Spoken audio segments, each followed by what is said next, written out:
Giovanni Tuzzolino, protagonista in particolare nell'ultima partita dell'Athletic Club, da un suo tiro è nata la vittoria, il gol vittoria contro il Sant'Isidro Bagariona, una vittoria fondamentale per riprendere il cammino. Vittoria fondamentale sì, perché ha dato un po' di respiro a tutta la squadra e a tutta la società. Siamo stati, diciamo, tenaci a crederci fino alla fine. Tra l'altro è stato, come abbiamo già detto, un inizio 2024 molto complicato, la sconfitta in rimonta contro l'Atletico Monreale, prima ancora il pareggio anche lì negli ultimi minuti contro gli 89ers. Come si esce? Tu giustamente dal campo, ora sei anche diventato capitano della squadra, da momenti così difficili.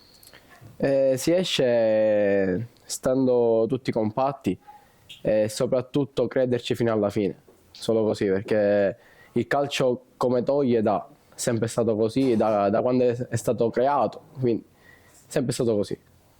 Ora però non c'è tempo di stare lì a riflettere sull'ultima partita, c'è già da pensare alla prossima, e tra l'altro partita molto importante, e anche parte del tuo passato, il Palermo Calcio a 5, contro un tuo vecchio maestro come Salvolo Piccolo. Che partita ti aspetti? La partita sarà dura, sarà una battaglia, non sarà una partita, perché loro cercano di recuperare punti per fare i playoff e noi dobbiamo fare i playoff, non ci possiamo nascondere dietro un filo, dobbiamo fare solo playoff. Questo è il nostro obiettivo. Tra l'altro per te in particolare è una stagione abbastanza redditizia, hai già fatto 21 gol contando solo il campionato, solo Calvaruso davanti a te. A questo punto il capocannoniere, al di là degli obiettivi di squadra, diventa un obiettivo. Certo, io ci credo, però il merito dei miei gol non è solo mio, ma è del mister e della squadra in sé.